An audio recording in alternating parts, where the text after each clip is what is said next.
दोस्तों, कैसे हैं आप लोग। आई होप आप लोग अच्छे होंगे और आपकी तैयारी भी बेहतरीन चल रही होगी। तो बीपीएससी टीआरई 4 के साथ ही साथ अन्य किसी भी एग्ज़ाम की यदि आप तैयारी कर रहे हैं तो उसके लिए वर्ल्ड जियोग्राफी की एक कंप्लीट वीडियो आप लोगों के लिए बनाई जा रही है। अब तक आप लोगों ने टॉपिक वाइज वीडियो कंप्लीट किया है वर्ल्ड जियोग्राफी की। इस वीडियो में हम सभी टॉपिक को एक साथ कवर करने वाले हैं। एग्ज़ाम देने से पहले यदि आप इस वीडियो को देख के जाते हैं तो आप सभी क्वेश्चन को बना के आएंगे। वर्ल्ड जियोग्राफी से एक भी क्वेश्चन इससे बाहर नहीं पूछा जाएगा। जनरली स्टूडेंट वर्ल्ड जियोग्राफी को स्किप कर देते हैं, पर आपके बीपीएससी टीआरई 4 का एग्ज़ाम हो या फिर कोई भी एग्ज़ाम हो, उसमें 2 से 3 अंक के क्वेश्चन वर्ल्ड जियोग्राफी से ज़रूर पूछे जाते हैं। यदि आप प्रीवियस ईयर देखे होंगे तो आपको पता होगा। एग्ज़ाम में एक एक अंक बहुत ही इम्पॉर्टेंट होता है, तो हम किसी भी टॉपिक को स्किप नहीं करेंगे, सबको कंप्लीट करके एग्ज़ाम में जाएंगे। तो उसी को ध्यान में रखते हुए सबसे पहले हम वर्ल्ड जियोग्राफी की क्लास आप सभी के लिए ला रहे हैं।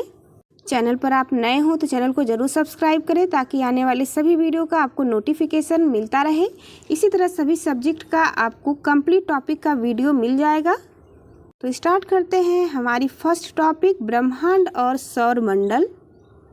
सबसे पहले हम देखेंगे, आप सभी को पता है कि सभी ग्रह सूर्य का ही चक्कर लगाते हैं।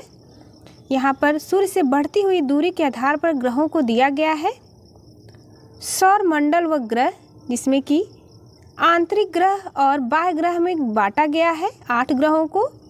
बुध, शुक्र, पृथ्वी, मंगल, इन्हें आंतरिक ग्रह कहा जाता है या फिर पार्थिव ग्रह के नाम से याद रखेंगे। बृहस्पति, शनि, अरुण और वरुण को बाह्य ग्रह अथवा जोवियन ग्रह भी कहा जाता है। मंगल ग्रह और बृहस्पति ग्रह के बीच एक एस्टेरॉयड पाए जाते हैं जिसे कि क्षुद्र पट्टी कहा जाता है। एग्जाम में बार बार प्रश्न पूछा गया है कि मंगल और बृहस्पति के बीच कौन सी पट्टी पाई जाती है, तो क्षुद्र ग्रह पट्टी के नाम से याद रखेंगे। यहाँ पर सूर्य से दूरी के आधार पर ग्रहों को रखा गया है। सबसे पहले याद रखेंगे बुध, शुक्र, पृथ्वी, मंगल, बृहस्पति, शनि, अरुण और वरुण। यदि आपको ट्रिक से याद रखना हो तो इसकी ट्रिक भी है, my very efficient mother just served us nuts, या फिर नूडल्स से आप याद रख सकते हैं। माई से मरकरी हो जाएगा, वेरी से वेनस, इफ़िशियंट से अर्थ होगा, मदर से मार्स को याद रखेंगे, जस्ट से जुपिटर को याद रखना है, सर्व्ड से सैटर्न को याद रखना है, अस से यूरेनस को और नट्स से नेपच्यून को याद रखेंगे। यदि पूछा जाए प्रश्न कि सूर्य से सबसे नज़दीक ग्रह कौन सा है, तो आप देख सकते हैं बुध है और सबसे अधिक दूरी पर स्थित ग्रह सूर्य से वरुण है। आगे हम एक एक पॉइंट को देखेंगे। यहाँ पर बिग बैंग सिद्धांत के अनुसार लगभग 13.8 अरब वर्ष पूर्व वर्तमान ब्रह्मांड एक अत्यधिक सघन एवं अत्यधिक उच्च तापमान वाले एकल सूक्ष्म पिंड अथवा बिंदु के रूप में था, जिसे कि सिंगुलैरिटी कहा गया। इस पिंड में एक महाविस्फोट के पश्चात ब्रह्मांड का प्रसार प्रारंभ हुआ, जो कि अनवरत जारी है, यानी कि अभी भी यह जारी है। यहाँ पर प्रश्न बनता है कि महाविस्फोट सिद्धांत यानी बिग बैंग थियरी किससे संबंधित है। बार बार प्रश्न पूछा गया है।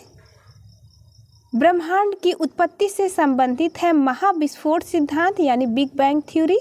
तारों का रंग किसका सूचक होता है? तारों का रंग उसके ताप का सूचक होता है, यानी टेम्परेचर का सूचक होता है। पृथ्वी के सर्वाधिक निकट तारा कौन सा है? तो पृथ्वी के सर्वाधिक निकट का तारा सूर्य है हमारा। अगला पॉइंट हम देखेंगे, हमारी आकाशगंगा यानी कि गैलेक्सी दुग्ध मेखला किस आकार की है? तो यह अंडाकार या फिर सर्पिलाकार याद रखेंगे, स्पाइरल शेप की है हमारी आकाशगंगा। आधुनिक खगोल शास्त्र का जनक किसे कहा जाता है? कॉपरनिकस को आधुनिक खगोल शास्त्र का जनक कहते हैं। पृथ्वी गोलाकार है, यह सर्वप्रथम किसने कहा था? पाइथागोरस के द्वारा कहा गया कि पृथ्वी गोलाकार है, सबसे पहले पाइथागोरस ने बताया। मंदाकिनी का सबसे चमकीले एवं ठंडे तारों का क्षेत्र कौन सा है? ओरियन नेबुला है। इम्पॉर्टेंट क्वेश्चन है, एक एक प्रश्नों को बहुत ही अच्छे से ध्यान से देखना है। यदि आप डिटेल एनसीईआरटी बुक नहीं पढ़ पाते हैं तो आपके लिए one of the best book है ये, जिसमें कि एनसीईआरटी के सभी मेन फैक्ट को एक साथ कवर किया गया है। तारों की आयु किस आधार पर ज्ञात की जाती है? तारों द्वारा मुक्त ऊष्मा के आधार पर ज्ञात की जाती है तारों की आयु। ब्रह्मांड से संबंधित प्रमुख अवधारणाएं आपको याद रखना है, यहाँ पर दिया गया है। खगोल शास्त्री के नाम दिए गए हैं एक तरफ, दूसरी तरफ उनकी अवधारणा दी गई है। क्लॉडियस टॉलमी जो कि मिस्र यूनान के निवासी थे, 140 ईस्वी में इन्होंने कहा कि इन्होंने सर्वप्रथम भू केंद्रित अवधारणा यानी कि जियोसेंट्रिक कॉन्सेप्ट का प्रतिपादन किया था। इस अवधारणा के अनुसार पृथ्वी ब्रह्मांड के केंद्र में है तथा सूर्य व अन्य ग्रह इसकी परिक्रमा करते हैं, ऐसा कहा था क्लॉडियस टॉलमी ने, जिसे कि जियोसेंट्रिक कॉन्सेप्ट के नाम से जाना जाता है।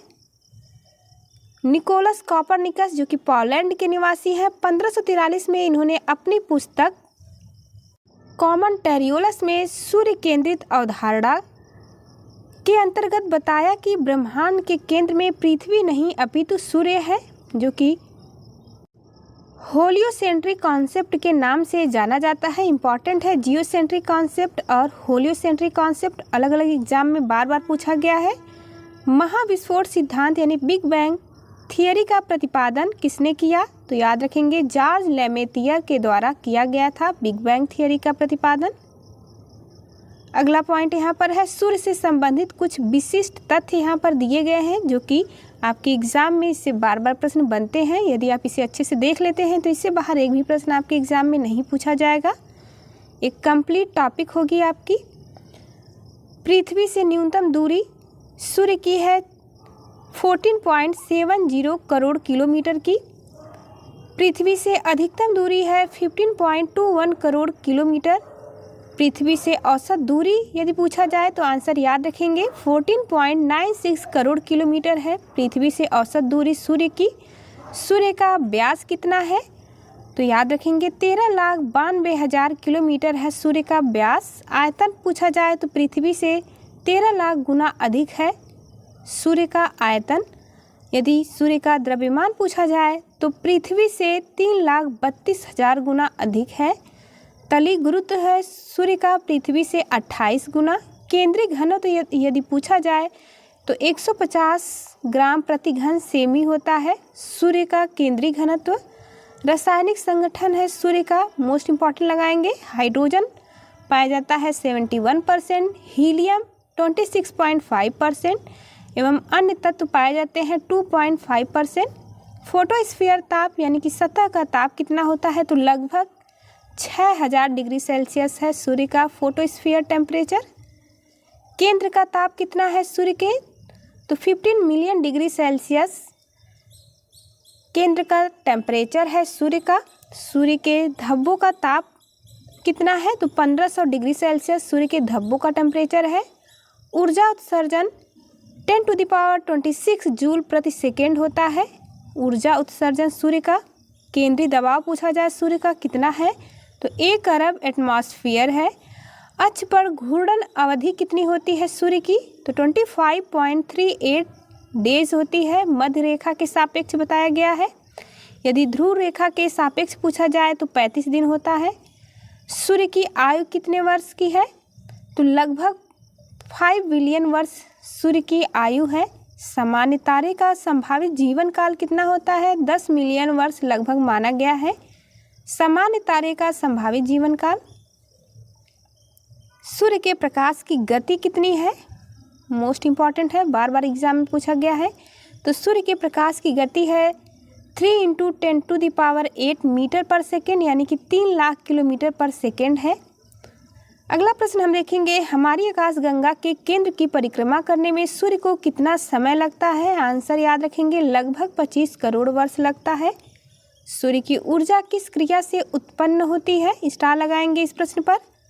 नाभिकीय संलयन द्वारा सूर्य की ऊर्जा उत्पन्न होती है, न्यूक्लियर फ्यूजन कहा जाता है इसे। अगला पॉइंट है, सूर्य के केंद्र में उपस्थित सभी पदार्थ अत्यधिक उच्च तापमान जैसे लगभग 15 लाख डिग्री सेंटीग्रेड के कारण गैस और प्लाज्मा अवस्था में पाए जाते हैं। मोस्ट इम्पॉर्टेंट है, इसे एक बार और हम देखते हैं।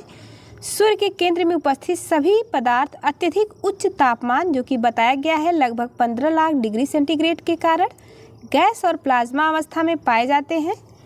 अगला पॉइंट हम देखेंगे, सूर्य से सबसे निकट स्थित तारे प्रॉक्सिमा सेंचुरी की दूरी कितनी है? 4.24 प्रकाश वर्ष है सूर्य से सबसे निकट तारे प्रॉक्सिमा सेंचुरी की दूरी।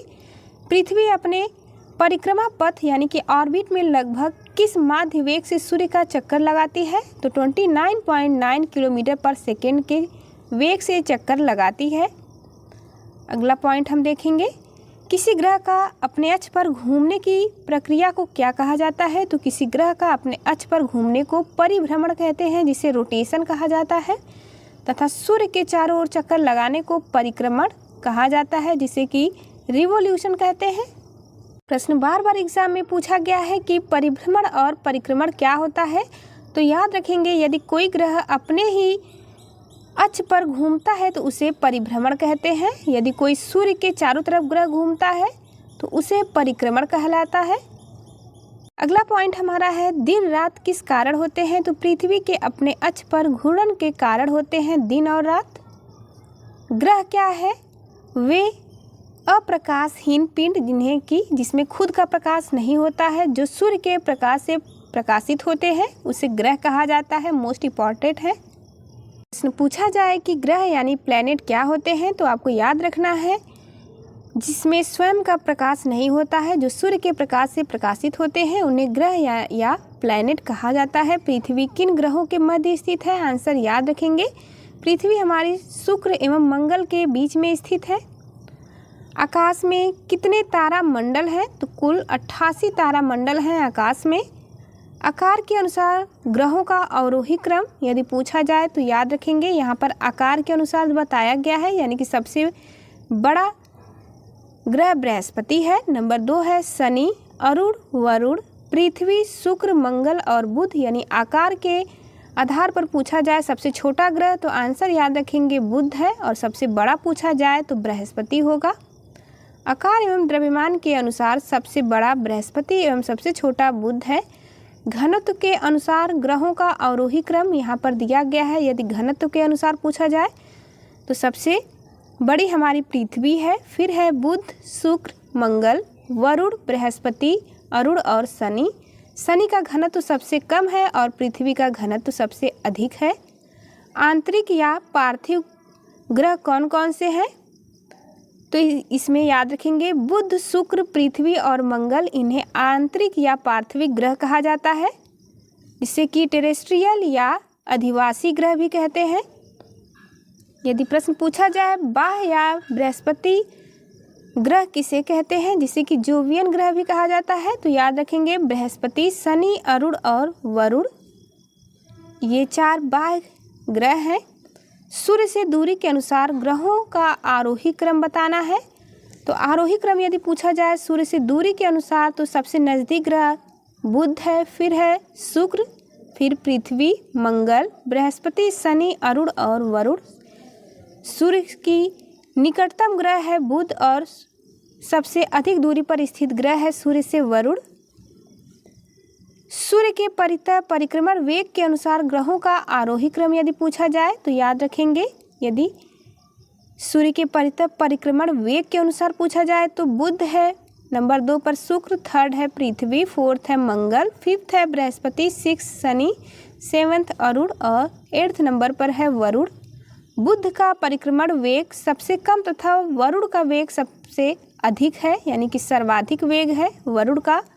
परिभ्रमण वेग के अनुसार ग्रहों का आरोही क्रम यहाँ पर पूछा जाए तो आंसर याद रखेंगे, क्रम है बृहस्पति, शनि, अरुण, वरुण, पृथ्वी, मंगल, बुध और शुक्र। अगला पॉइंट हम देखेंगे, हमारे सौर मंडल का 99.86 द्रव्यमान सूर्य में निहित है। मोस्ट इम्पॉर्टेंट पॉइंट है, हमारे सौर मंडल का 99.86% द्रव्यमान सूर्य में निहित है। संबंधित विशिष्ट तथ्य यदि प्रश्न पूछा जाए कि पृथ्वी की आकृति कैसी है तो पृथ्वी का स्ट्रक्चर है भू-आव, यानी जियोइड शेप है हमारी पृथ्वी। यदि प्रश्न पूछा जाए कि पृथ्वी की अक्ष ध्रुवीय व्यास कितना है तो 12,714 किलोमीटर है पृथ्वी का अक्ष ध्रुवीय व्यास। भूमध्य रेखीय व्यास कितना है पृथ्वी का? 12,756 किलोमीटर है। पृथ्वी का ध्रुवीय परिधि यानी कि घेरा कितना है तो घेरा इसका है 40,008 किलोमीटर। विषुवत रेखीय परिधि पूछा जाए पृथ्वी का तो याद रखेंगे 40,075 किलोमीटर है। पृथ्वी का द्रव्यमान कितना है, तो 5.97 इंटू 10⁻24 किलोग्राम है पृथ्वी का द्रव्यमान। जलीय भाग पृथ्वी का कितना है, 71% पृथ्वी का जलीय भाग है, यानी जल से घिरा भाग पृथ्वी का 71% है। पृथ्वी का स्थलीय भाग 29% है। पृथ्वी का आयतन यदि पूछा जाए तो 10.83 इंटू 10⁻11 घन मीटर है। पृथ्वी का औसत घनत्व कितना है, तो 5.52 पानी के घनत्व के सापेक्ष बताया गया है। पृथ्वी का औसत घनत्व 5.52। पृथ्वी की अनुमानित आयु कितनी है, पृथ्वी की अनुमानित आयु है 4.6 बिलियन वर्ष। धरातल के क्षेत्रफल कितनी है पृथ्वी की, तो 51.1 करोड़ वर्ग किलोमीटर है धरातल का क्षेत्रफल। पृथ्वी का परिभ्रमण समय कितना है पृथ्वी का, तो 23 घंटे 56 मिनट 4 सेकेंड है पृथ्वी का परिभ्रमण समय। पृथ्वी का परिक्रमण समय यदि पूछा जाए तो 365 दिन 5 घंटे 48 मिनट 46 सेकेंड होता है पृथ्वी का परिक्रमण समय, यानी कि पृथ्वी सूर्य का चक्कर कितने दिनों में पूरा करती है, तो 365 दिन 5 घंटे 48 मिनट 46 सेकेंड में पृथ्वी सूर्य का एक चक्कर पूरा करती है। पृथ्वी का परिक्रमण वेग कितना है, 29.8 किलोमीटर पर सेकेंड होता है पृथ्वी का परिक्रमण वेग। परिक्रमण मार्ग की लंबाई कितनी है पृथ्वी की, 96 करोड़ किलोमीटर है पृथ्वी की परिक्रमण मार्ग की लंबाई। सूर्य से न्यूनतम दूरी कितनी है पृथ्वी की, तो 14.70 करोड़ किलोमीटर बताई गई है सूर्य से न्यूनतम दूरी पृथ्वी की। यदि प्रश्न पूछा जाए सूर्य से अधिकतम दूरी कितनी है पृथ्वी की, तो याद रखेंगे 15.21 करोड़ किलोमीटर। सूर्य से माध्य दूरी पृथ्वी की है 14.96 करोड़ किलोमीटर। सूर्य से पृथ्वी तक प्रकाश पहुंचने में लगने वाला समय 8 मिनट 16 सेकेंड है। कभी कभी ऑप्शन में 8 मिनट भी दिया होता है, तो आप 8 मिनट को टिक करेंगे। यदि 8 मिनट 16 सेकेंड दिया होगा तो आप 8 मिनट 16 सेकेंड को टिक करेंगे। ऑप्शन के अनुसार आपका आंसर होगा। चंद्रमा से दूरी कितनी है पृथ्वी की, तो 3,84,000 किलोमीटर है चंद्रमा से पृथ्वी की दूरी। समुद्र तल से स्थल की सर्वाधिक ऊंचाई माउंट एवरेस्ट से बताई गई है 8,848 मीटर। अगला प्रश्न बनता है कि समुद्र तल से सागर की सर्वाधिक गहराई कितनी है पृथ्वी की, तो मैरियाना ट्रेंच से लिया गया है 11,033 मीटर है। अगला पॉइंट हम देखेंगे, पृथ्वी तथा शनि पर कौन सी प्रमुख गैसें पाई जाती हैं, मोस्ट इंपॉर्टेंट लगाएंगे। बृहस्पति तथा शनि पर कौन सी प्रमुख गैसें पाई जाती हैं, आंसर होगा हाइड्रोजन, हीलियम तथा मीथेन। ये 3 गैसें पाई जाती हैं। हीरक वलय डायमंड रिंग का दृश्य कब देखा जा सकता है, तो डायमंड रिंग का दृश्य बनता है पूर्ण सूर्य ग्रहण के समय सूर्य की परिधि पर यह देखा जा सकता है। बॉक्स में दिया गया है, ध्यान देंगे इसे। यदि सूर्य और पृथ्वी के मध्य की दूरी 1/4 कम हो जाए तो हमारे वर्ष की अवधि कम होने जाने की सबसे अधिक संभावना होती है, यानी कि हमारे वर्ष की अवधि सूर्य और पृथ्वी के मध्य की दूरी पर आधारित होता है। अगला पॉइंट हम यहाँ पर देखेंगे, वे 2 ग्रह जिनके कोई उपग्रह यानी सैटेलाइट नहीं है, तो बुध और शुक्र का कोई भी उपग्रह नहीं होता है। याद रखेंगे एक एक पॉइंट को। जब दिन और रात की अवधि बराबर होती है तो सूर्य की किरणें सीधी पड़ती हैं भूमध्य रेखा पर। बीपीएससी तैयारी 4 के साथ ही साथ अन्य किसी भी एग्ज़ाम की यदि आप तैयारी कर रहे हैं तो इसके लिए यह बेस्ट बुक है। एनसीईआरटी के सभी मेन पॉइंट यहाँ पर संकलित किए गए हैं जिससे कि एग्ज़ाम में प्रश्न बनते हैं, इसलिए आपको एक साथ सभी इम्पॉर्टेंट फैक्ट मिल जाएंगे इस बुक में। अगला पॉइंट हम देखेंगे, हेल बॉब तथा हैली क्या है, तो हेल बॉब तथा हैली एक पुच्छल तारा है। ग्रहों से संबंधित महत्वपूर्ण तथ्य यहाँ पर हम देखेंगे। अच्छे से ध्यान से आपको देखना है एक एक पॉइंट को। सूर्य से निकटतम ग्रह पूछा जाए तो आंसर होगा बुध, यानी कि सूर्य से सबसे निकटतम ग्रह बुध है। पृथ्वी से निकटतम ग्रह है शुक्र। सर्वाधिक गर्म ग्रह शुक्र होता है जिसका टेम्परेचर सबसे अधिक है ग्रहों में शुक्र का, याद रखेंगे। सूर्य से सर्वाधिक दूर स्थित ग्रह वरुण है। सबसे बड़ा ग्रह पूछा जाए तो बृहस्पति होता है सबसे बड़ा ग्रह। सबसे छोटा ग्रह हमारा बुध है। सर्वाधिक घनत्व वाला ग्रह, आंसर याद रखेंगे, पृथ्वी का घनत्व सर्वाधिक होता है। सर्वाधिक चमकीला ग्रह शुक्र होता है। शुक्र याद रखेंगे, शुक्र जो कि सर्वाधिक गर्म ग्रह भी है। और पूछा जाए कि सबसे चमकीला ग्रह कौन है तो आंसर होगा शुक्र। लाल ग्रह किसे कहते हैं? रेड प्लैनेट के नाम से मंगल ग्रह को जाना जाता है। भोर का तारा यानी कि मॉर्निंग स्टार, शाम का तारा यानी इवनिंग स्टार भी शुक्र है। याद रखेंगे, शुक्र से क्वेश्चन बार बार एग्जाम में बनते हैं। पृथ्वी की जुड़वा बहन पूछा जाए या फिर जुड़वा ग्रह पूछा जाए तो आंसर शुक्र होगा। छल्ले वाला ग्रह यानी कि वलय युक्त ग्रह कौन सा है? शनि तथा अरुण में छल्ले पाए जाते हैं, इससे वलय युक्त ग्रह कहा जाता है। सबसे लंबे वर्ष वाला ग्रह कौन सा है? वरुण है सबसे लंबे वर्ष वाला ग्रह। सबसे छोटे वर्ष वाला ग्रह है बुध, क्योंकि यह सबसे नज़दीक है सूर्य के। सर्वाधिक तपांतर वाला ग्रह बुध होता है। अगला प्रश्न बनता है, सर्वाधिक उपग्रहों वाला ग्रह शनि है। हरे रंग का दिखाई देने वाला ग्रह अरुण है। धुरी पर सर्वाधिक तीव्र परिभ्रमण गति वाला ग्रह बृहस्पति है। न्यूनतम परिभ्रमण गति वाला ग्रह शुक्र है। समान परिभ्रमण एवं परिक्रमण अवधि वाला ग्रह शुक्र है। आंसर याद रखेंगे, पृथ्वी के समान अवधि के दिन वाला ग्रह मंगल ग्रह है। पृथ्वी के समान अच्छी झुकाव वाला ग्रह है मंगल। अगला पॉइंट ध्यान देंगे, पृथ्वी के समान परिभ्रमण अवधि वाला ग्रह मंगल है। पूर्व से पश्चिम की ओर परिभ्रमण वाला ग्रह पूछा जाए तो आंसर होगा शुक्र व अरुण। उत्तर से दक्षिण की ओर परिभ्रमण वाला ग्रह अरुण होता है। सर्वाधिक तीव्र गति से परिक्रमा करने वाला ग्रह बुध है। न्यूनतम गति से परिक्रमा करने वाला ग्रह पूछा जाए तो वरुण होगा। वे ग्रह जिस पर सूर्योदय पश्चिम दिशा में होता है, आंसर होगा शुक्र व अरुण में सूर्योदय पश्चिम दिशा में होता है। उत्तरी ध्रुव यानी कि नॉर्थ पोल की खोज किसने किया था? आंसर होगा रॉबर्ट पियरे ने किया था नॉर्थ पोल की खोज। रॉबर्ट पियरे ने की। तथा दक्षिणी ध्रुव यदि पूछा जाए यानी साउथ पोल की खोज पूछा जाए किसने किया है तो आंसर याद रखेंगे, एमंड सेन के द्वारा साउथ पोल की खोज की गई थी। अगला पॉइंट इसी में हम देखेंगे, जीवन युक्त होने के कारण पृथ्वी को किस अन्य नाम से जाना जाता है?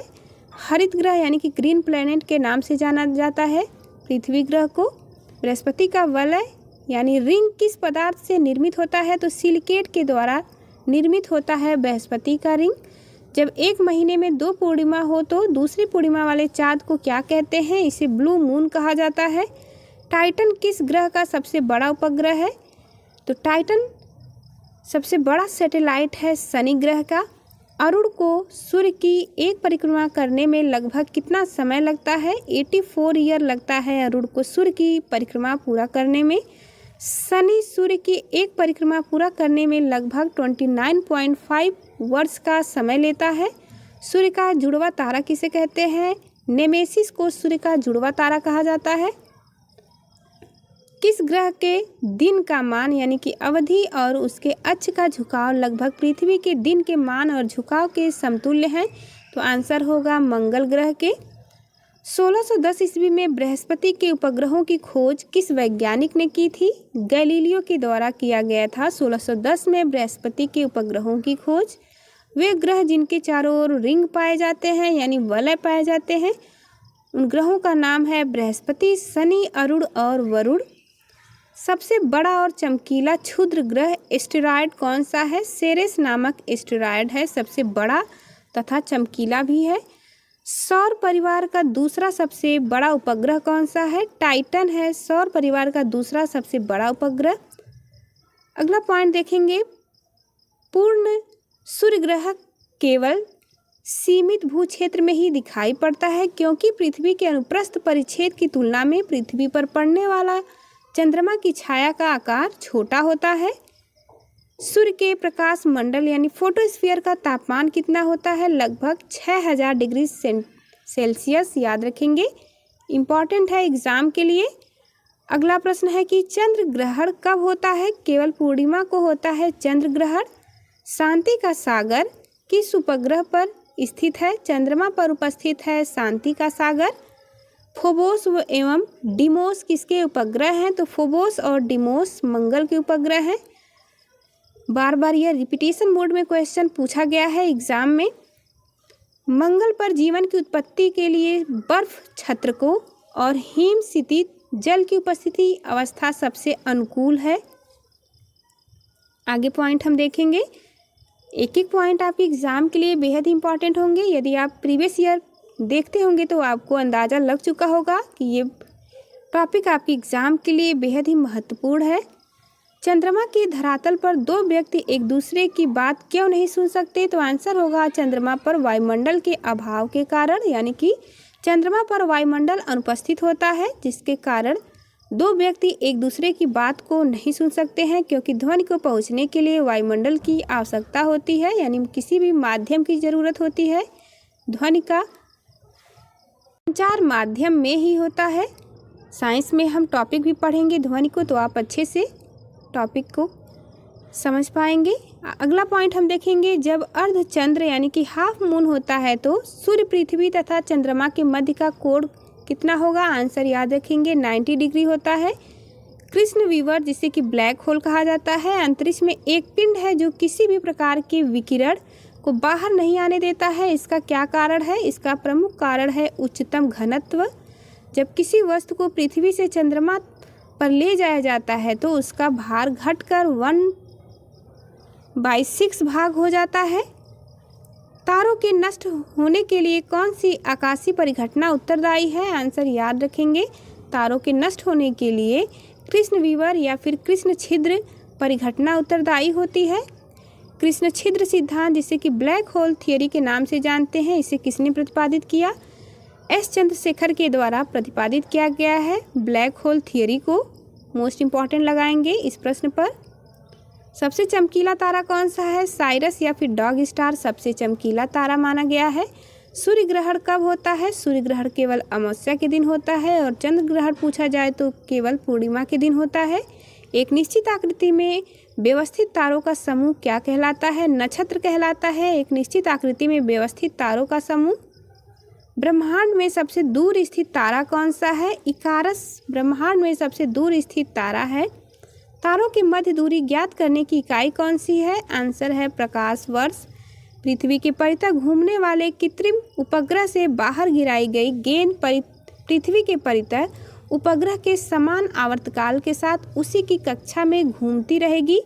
इम्पॉर्टेंट पॉइंट होते हैं, बॉक्स में दिए गए पॉइंट सीधे सीधे इससे प्रश्न एग्जाम में पूछ लिए जाते हैं, तो आपको बहुत ही अच्छे से इसे देखना है।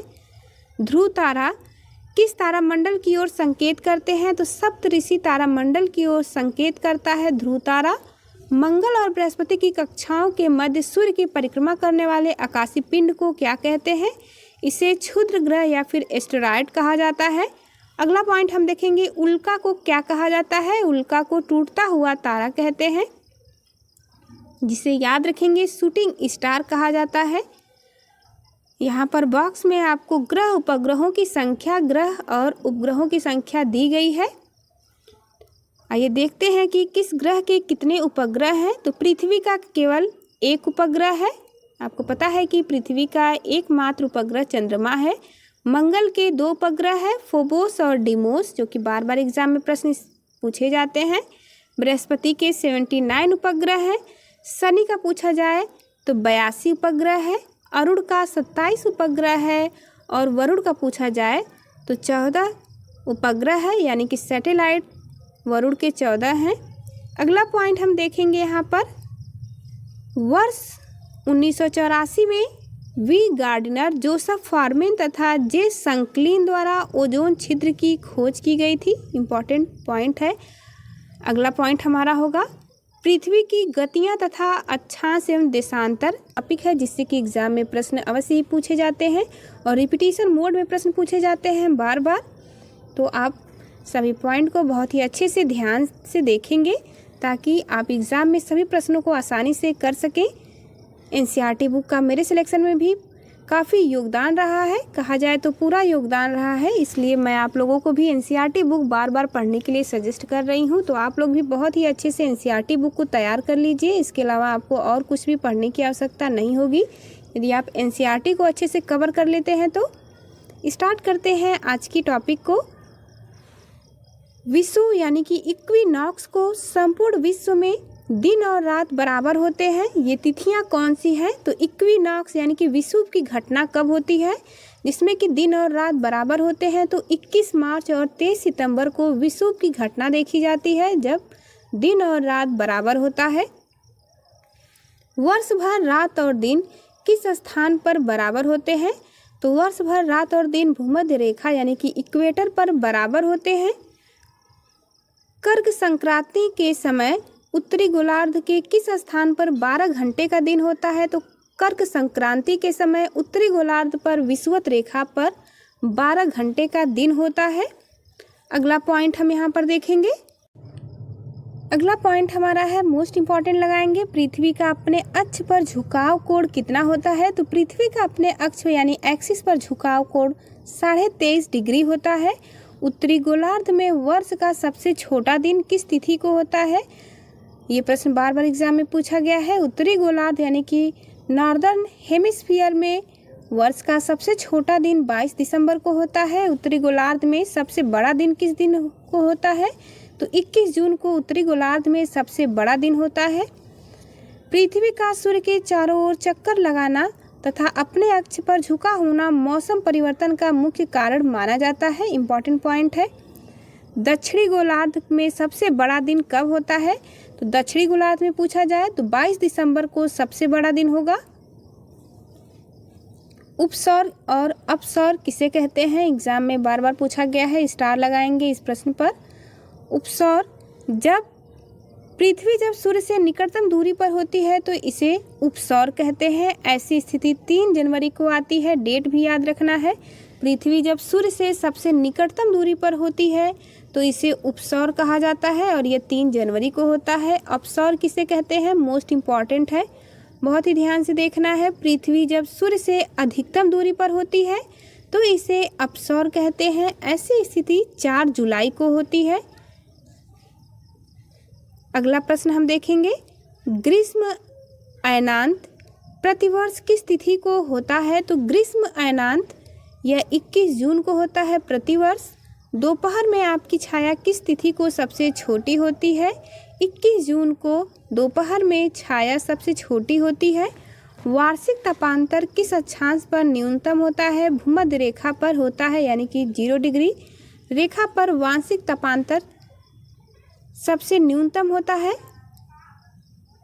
प्रधान यामोत्तर तथा विषुवत रेखा का प्रतिच्छेदन बिंदु कहाँ अवस्थित है? तो यह अटलांटिक महासागर में स्थित है। अगला पॉइंट हम देखेंगे, बॉक्स में दिए गए पॉइंट से सीधे सीधे प्रश्न एग्जाम में बनते हैं। 0 अंश अक्षांश यानी कि लैटिट्यूड तथा 0 अंश देशांतर जिसे कि लॉन्गिट्यूड कहते हैं, बिंदु का प्रतिच्छेदन अटलांटिक महासागर में अवस्थित है यानी कि स्थित है। सूर्योदय की पहली किरण भारत के किस यामोत्तर पर दिखाई देती है? 97 डिग्री 25 मिनट पूर्व में दिखाई देती है सूर्योदय की पहली किरण। अगला पॉइंट है, अंतर्राष्ट्रीय दिनांक रेखा यानी इंटरनेशनल डेट लाइन किस महासागर से गुजरती है? प्रशांत महासागर से। ऐसा कोई भी एग्जाम नहीं है जिसमें कि इससे प्रश्न नहीं पूछे गए हों। तो सभी एग्जाम के लिए मोस्ट इम्पॉर्टेंट टॉपिक आपकी चल रही है। यदि आप पिछली वीडियो भी नहीं देखे हैं तो उसे जरूर देखिएगा ताकि आपके सभी पॉइंट क्लियर हो सके। पृथ्वी की भूमध्य रेखा की कुल लंबाई कितनी है? 40,075 किलोमीटर है पृथ्वी की भूमध्य रेखा यानी इक्वेटर लाइन की कुल लंबाई। ग्लोब पर 2 स्थानों के मध्य न्यूनतम दूरी अंतर्राष्ट्रीय तिथि रेखा पर नहीं होती है। अगला पॉइंट हम देखेंगे, कौन सी देशांतर रेखा प्रधान यामोत्तर के साथ मिलकर ग्लोब पर किस बृहत वृत्त का निर्माण करती है? तो आंसर होगा 180 डिग्री देशांतर का। महत्वपूर्ण अक्षांश रेखाएं। प्रश्न पूछा जाए, कर्क रेखा किस अक्षांश पर स्थित है? मोस्ट इम्पॉर्टेंट क्वेश्चन है, याद रखेंगे। कर्क रेखा 23.5 डिग्री नॉर्थ अक्षांश पर स्थित है। यदि विषुवत रेखा पूछा जाए तो 0 डिग्री अक्षांश पर स्थित है। यदि मकर रेखा प्रश्न पूछा जाए तो याद रखेंगे 23.5 डिग्री साउथ पर स्थित है। अगला पॉइंट हमारा है, 0 डिग्री से लेकर के 5 डिग्री उत्तर और दक्षिण के मध्य की अक्षांशीय पेटी शांत अक्षांश के नाम से जानी जाती है, जिसे कि क्वाइट लैटिट्यूड कहा जाता है। अगला प्रश्न हम देखेंगे, विषुवत रेखा यानी इक्वेटर पर स्थित 13 देश कौन कौन से हैं, जिससे कि एग्जाम में बार बार प्रश्न बना है।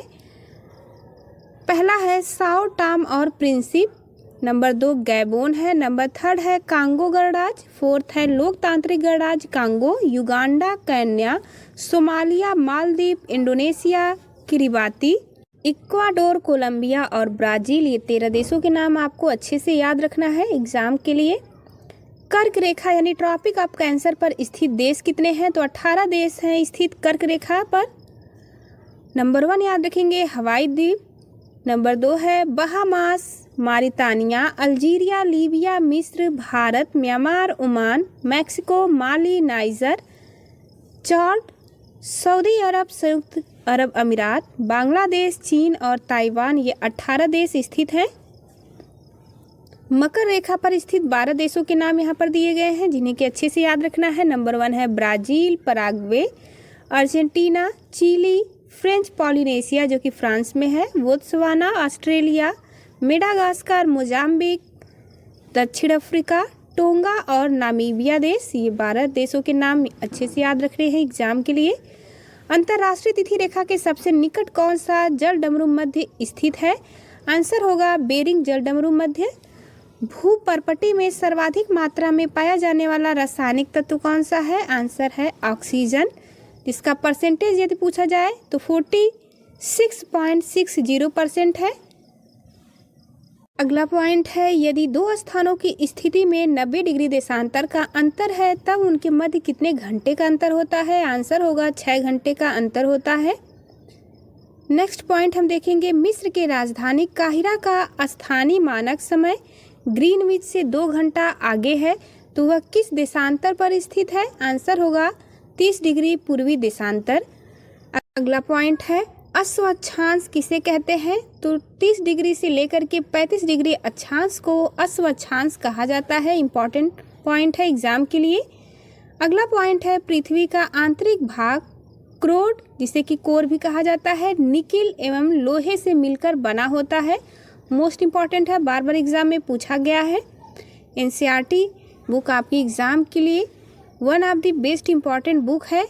आपको मात्र एनसीईआरटी बुक ही बहुत ही अच्छे से तैयार कर लेनी है ताकि आप एग्ज़ाम में बहुत अच्छा स्कोर कर सकें। किसी भी टीचर्स या टॉपर्स की आप सुनते होंगे तो बार बार यही सजेशन दिया जा रहा है कि आप एनसीईआरटी बुक को ही पढ़िए। अगला पॉइंट हम देखेंगे, जब 82.5 डिग्री पूर्वी देशांतर पर मध्याह्न हो तब किस देशांतर रेखा पर सुबह के 6:30 बजे होंगे, तो आंसर है 0 डिग्री देशांतर पर। भूमध्य रेखा, कर्क रेखा और मकर रेखा तीनों किस एक महाद्वीप से होकर गुजरती है, आंसर है अफ्रीका से। पृथ्वी की उत्पत्ति गैसों और धूल के कणों से हुई है, यह किस विद्वान ने कहा है, आंसर होगा ओ सिम्ड ने कहा है कि पृथ्वी की उत्पत्ति गैसों और धूल के कणों से मिलकर हुई है। पृथ्वी की आयु निर्धारित करने में किस विधि का प्रयोग करते हैं, यूरेनियम डेटिंग विधि का प्रयोग किया जाता है। पृथ्वी की आयु निर्धारित करने में जीवाश्मी साक्ष्यों के आधार पर पृथ्वी पर जीवन की उत्पत्ति कब मानी जाती है, 3.5 मिलियन वर्ष पूर्व मानी गई है जीवाश्मी साक्ष्यों के आधार पर पृथ्वी की जीवन की उत्पत्ति। अगला पॉइंट देखेंगे, यदि किसी स्थान पर सुबह के 6 बजे हैं तथा उसी समय ग्रीनविच माध्य समय यानी कि GMT 3 बजे प्रातः है तो उस स्थान की देशांतर रेखा 45 डिग्री पूर्व होगी।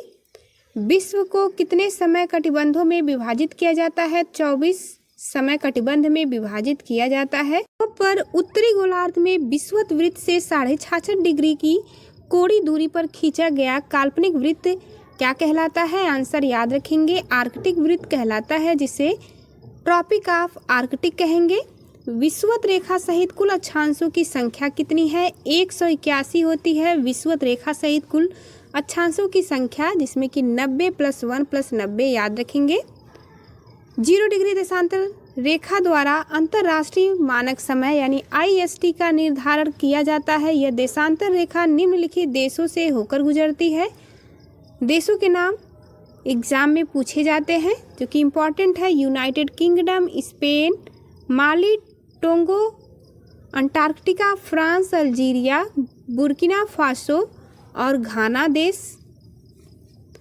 भूमध्य रेखा द इक्वेटर पर 1 डिग्री के अंतराल पर 2 देशांतरों के मध्य 111.32 किलोमीटर की दूरी होती है। मोस्ट इम्पॉर्टेंट है, एग्ज़ाम के लिए बहुत ही इम्पॉर्टेंट है। एक बेहतरीन स्कोर करने के लिए आपको सबसे पहले एनसीईआरटी बुक को बहुत ही अच्छे से तैयार कर लेनी है। मेरा भी सिलेक्शन हुआ है बीपीएससी टीआरई 3 में, और मैंने केवल एनसीईआरटी बुक से पढ़ के ही बिना किसी कोर्स परचेज किए सेल्फ स्टडी से ही सिलेक्शन लिया है। तो आप भी एक अच्छी स्ट्रेटजी के साथ यदि सेल्फ स्टडी से सिलेक्शन लेना चाहते हैं तो आपको अपने बुक लिस्ट में एनसीईआरटी बुक को अवश्य ही शामिल करनी है। स्टार्ट करते हैं आज की क्लास को। चैनल पर आप नए हो तो चैनल को जरूर सब्सक्राइब करिए ताकि आने वाले सभी वीडियो का आपको नोटिफिकेशन मिलता रहे। चट्टानों का वर्गीकरण हम देखेंगे, जिसमें कि चट्टानों को 3 भागों में विभाजित किया गया है। नंबर 1 है आग्नेय चट्टानें, नंबर 2 अवसादी चट्टानें और 3rd है रूपांतरित चट्टानें। जीवाश्म रहित चट्टानें कौन सी होती हैं? एग्जाम की दृष्टि से मोस्ट इम्पॉर्टेंट है ये टॉपिक। तो आग्नेय चट्टानें जीवाश्म रहित होती हैं, जिनका निर्माण ज्वालामुखी से होता है। काली मिट्टी का निर्माण किन चट्टानों के क्षरण से होता है? आग्नेय चट्टान के क्षरण से काली मिट्टी का निर्माण होता है। मोस्ट इम्पॉर्टेंट पॉइंट है। संपूर्ण क्रस्ट के कितने प्रतिशत भाग पर अवसादी चट्टानें विस्तृत हैं? तो संपूर्ण क्रस्ट के 75% भाग पर अवसादी चट्टानें विस्तृत हैं। आग्नेय चट्टानों के रूपांतरण से निर्मित शैलें पूछी जाती हैं, जो कि बार बार एग्जाम में। आग्नेय चट्टान के रूपांतरण से निर्मित शैल है ग्रेनाइट, नीस, बेसाल्ट, एम्फीबोलाइट, बेसाल्ट और सिस्ट। एक एक नाम मोस्ट इम्पॉर्टेंट है एग्जाम के लिए।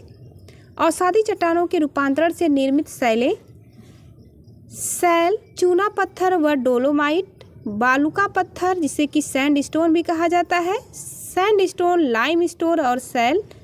अगला है कांग्लोमरेट, विटुमिनस कोयला, स्लेट, संगमरमर, क्वार्टजाइट, ग्रेफाइट व हीरा। ये अवसादी चट्टानों के रूपांतरण हैं। रूपांतरण से ही प्रश्न मुख्यतया पूछे जाते हैं एग्जाम में। रूपांतरित चट्टानों को पुनः रूपांतरण से निर्मित शैलें कौन कौन सी हैं? तो स्लेट है, फाइलाइट है, गैब्रो है, फाइलाइट, सिस्ट और सर्पेंटाइन है।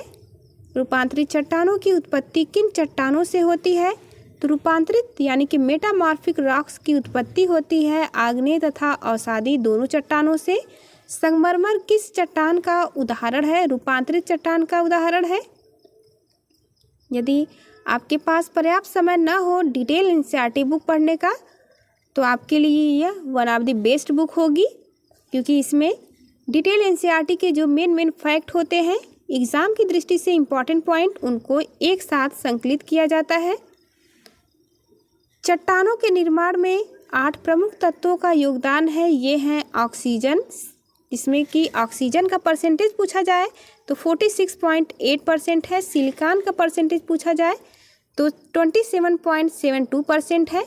एल्युमिनियम 3rd पर है, जिसका परसेंटेज 8.13% है। लोहे का है 5%। कैल्शियम का परसेंटेज पूछा जाए तो 3.63% है। सोडियम का परसेंटेज है 2.83%। पोटेशियम होता है जिसका परसेंटेज 2.59% होता है, और मैग्नीशियम का परसेंटेज 2.09% होता है। तो इसमें आपको मुख्य बिंदु पर ध्यान देना है कि चट्टानों के निर्माण में 8 प्रमुख तत्वों में सबसे अधिक योगदान पूछा जाए यानी सर्वाधिक है तो ऑक्सीजन है, और सबसे कम पूछा जाए तो मैग्नीशियम। अगला पॉइंट हम देखेंगे, सर्वाधिक कठोर चट्टानें कौन सी होती हैं? रूपांतरित चट्टानें सर्वाधिक कठोर होती हैं। पृथ्वी के अंदर पिघले पदार्थ को क्या कहते हैं? पृथ्वी के अंदर पिघले पदार्थ को मैग्मा कहा जाता है।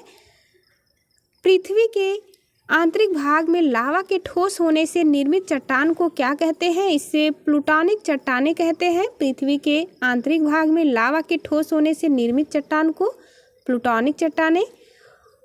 ओजोस डेल सलाडो ज्वालामुखी किस देश में अवस्थित है? तो देश का नाम याद रखना है, अर्जेंटीना एवं चिली में स्थित है।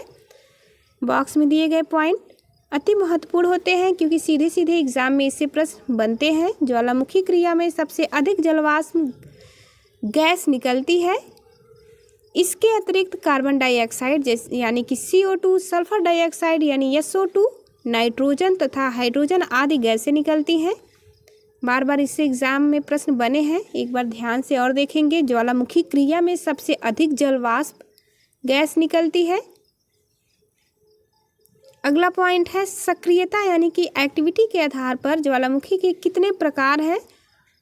तो सक्रियता के आधार पर ज्वालामुखी के 3 प्रकार होते हैं। नंबर 1 है सक्रिय ज्वालामुखी, नंबर 2 है सुषुप्त ज्वालामुखी, थर्ड है मृत ज्वालामुखी। वैसे ज्वालामुखी जो लंबे समय से सक्रिय नहीं हुए हैं किंतु भविष्य में कभी भी सक्रिय हो सकते हैं, उन्हें क्या कहते हैं? उन्हें सुषुप्त ज्वालामुखी कहा जाता है यानी कि डॉर्मेंट वोल्केनो कहते हैं। ज्वालामुखी से निकलने वाले पदार्थ कौन कौन से हैं? तो ज्वालामुखी से निकलने वाले पदार्थों को 3 वर्गों में विभक्त किया गया है। नंबर 1 है गैस तथा जलवाष्प निकलती है। ज्वालामुखी उद्भेदन के समय सर्वप्रथम गैसीय एवं जलवाष्प बाहर आते हैं। इसमें जलवाष्प की मात्रा सर्वाधिक होती है, 60 से लेकर के 90% होती है जलवाष्प। अन्य गैसों में CO2, नाइट्रोजन एवं सल्फर डाइऑक्साइड आदि प्रमुख होती हैं। विखंडित पदार्थ निकलते हैं। इसमें धूल एवं राख से बने चट्टाने टुकड़े जिसे कि टफ भी कहा जाता है, मटर के दाने के आकार वाले टुकड़े जिसे लैपिली कहते हैं, कुछ इंच से लेकर के कई फीट तक के व्यास वाले बड़े बड़े चट्टानी टुकड़े एवं अपेक्षाकृत बड़े आकार के टुकड़े को ब्रेसिया कहते हैं आदि बाहर धरातल पर निकलते हैं। लावा किसे कहते हैं? तो लावा ज्वालामुखी उद्गार के समय भूगर्भ में स्थित तरल पदार्थ को मैग्मा कहते हैं। जब मैग्मा धरातल पर निःसृत होता है तो उसे लावा कहते हैं। धरातल पर मैग्मा के ठंडा होने के बाद वह आग्नेय चट्टान कहलाता है। आग्नेय एवं अवसादी चट्टानों के संघनन तथा स्वरूप में परिवर्तन से रूपांतरित चट्टानों का निर्माण होता है। अगला पॉइंट है किस प्रकार के लावा में सिलिका की अधिक मात्रा पाई जाती है? अम्लीय लावा होगा आंसर इसका। ये वीडियो आपके एग्ज़ाम के लिए मोस्ट इम्पॉर्टेंट है, इसको बार बार आपको अच्छे से रिवीजन के थ्रू याद रखना है ताकि एग्ज़ाम तक आपको एक एक पॉइंट याद रहे। अंडमान निकोबार के नारकोंडम द्वीप पर स्थित ज्वालामुखी किस प्रकार की ज्वालामुखी है? यह एक सुषुप्त ज्वालामुखी है जो कि अंडमान निकोबार के नारकोंडम द्वीप पर स्थित है। माउंट किलिमंजारो किस श्रेणी का ज्वालामुखी है? यह एक शांत ज्वालामुखी है, माउंट किलिमंजारो। यहाँ पर आप ज्वालामुखी का स्ट्रक्चर देख सकते हैं। अगला पॉइंट हम देखेंगे विश्व का सर्वाधिक सक्रिय ज्वालामुखी कौन सा है? मोस्ट इम्पॉर्टेंट पॉइंट किलायु है जो कि हवाई द्वीप में स्थित है, विश्व का सर्वाधिक सक्रिय ज्वालामुखी है। हमारे सौर मंडल में अब तक ज्ञात सबसे बड़ा ज्वालामुखी ओलंपस मॉन्स है जो कि मंगल ग्रह पर स्थित है। किस ज्वालामुखी को भूमध्य सागर का प्रकाश स्तंभ कहते हैं? माउंट स्ट्राम्बोली को भूमध्य सागर का प्रकाश स्तंभ कहते हैं। स्टार लगाएंगे इस प्रश्न पर, एग्जाम के लिए अति महत्वपूर्ण। ज्वालामुखी पर्वत माउंट सेंट हॉलेंस कहाँ स्थित है? यह संयुक्त राज्य अमेरिका में स्थित है। वीडियो अच्छी लगी तो लाइक करना ना भूलें। अगला पॉइंट है अफ्रीका महाद्वीप का सर्वोच्च पर्वत शिखर माउंट किलिमंजारो किस देश में स्थित है? तंजानिया में स्थित है। मौना लोआ एक सक्रिय ज्वालामुखी है, यह कहाँ स्थित है? हवाई द्वीप समूह संयुक्त राज्य अमेरिका पर स्थित है। अंटार्कटिका एकमात्र सक्रिय ज्वालामुखी कौन सी है? तो अंटार्कटिका का एकमात्र सक्रिय ज्वालामुखी माउंट एरब्रुस है, इसे इरेबस भी कहा जाता है। ईरान के 2 प्रमुख मृत ज्वालामुखी के नाम हैं देवबंद व कोह सुल्तान। एग्जाम में बार बार पूछे जाते हैं। BPSC TRE 4 के साथ ही साथ अन्य किसी भी एग्ज़ाम की आप तैयारी कर रहे हों तो ये इम्पॉर्टेंट टॉपिक होगी एग्ज़ाम के लिए। यूरेशियन प्लेट अफ्रीका व इंडियन प्लेट मध्य महाद्वीपीय पेटी ज्वालामुखी मेखला के अंतर्गत आते हैं। ज्वालामुखी शंकु के ऊपर मिलने वाली कीपाकार गर्तनुमा आकृति को क्या कहते हैं? इसे क्रेटर कहा जाता है। संयुक्त राज्य अमेरिका का रेनियर, हुड व शास्ता किस ज्वालामुखी श्रेणी के उदाहरण हैं? यह एक मिश्रित ज्वालामुखी शंकु के उदाहरण माने जाते हैं। अगला पॉइंट हम देखेंगे, विश्व के सक्रिय ज्वालामुखी कौन कौन से हैं, जो कि एग्जाम में इससे सीधे सीधे प्रश्न पूछे गए हैं। कोटोपैक्सी, यह इक्वाडोर में स्थित है, जिसकी ऊंचाई आपको मीटर में यहाँ पर बताई गई है। 5897 मीटर ऊंचाई है। कोटोपैक्सी इक्वाडोर में स्थित है। यह सक्रिय ज्वालामुखी है। यहाँ पर सभी सक्रिय ज्वालामुखी के नाम दिए गए हैं। क्लुचेवस्काया, यह रूस में है। 4688 मीटर की ऊंचाई है इसकी। वेंग्रेल पर्वत, अलास्का, संयुक्त राज्य अमेरिका में स्थित ज्वालामुखी है। 4317 मीटर की ऊंचाई है। कैमरून में स्थित सक्रिय ज्वालामुखी है, जिसकी ऊंचाई मीटर में है 4070 मीटर। इरेबस नामक ज्वालामुखी अंटार्कटिका में है। 3795 मीटर इसकी ऊंचाई है। निरागोंगो सक्रिय ज्वालामुखी डेमोक्रेटिक रिपब्लिक ऑफ कांगो में स्थित है। 3470 मीटर की ऊंचाई। इलियाना है अलेतु आन श्रेणी, संयुक्त राज्य अमेरिका में स्थित 3053 मीटर की ऊंचाई पर स्थित है। यह सक्रिय ज्वालामुखी। एटना सक्रिय ज्वालामुखी सिसिली, इटली में स्थित है। 3340 मीटर की ऊंचाई पर। माउंट बेकर ज्वालामुखी कास्केड श्रेणी, संयुक्त राज्य अमेरिका में स्थित है। यह 3285 मीटर ऊंचाई पर स्थित है।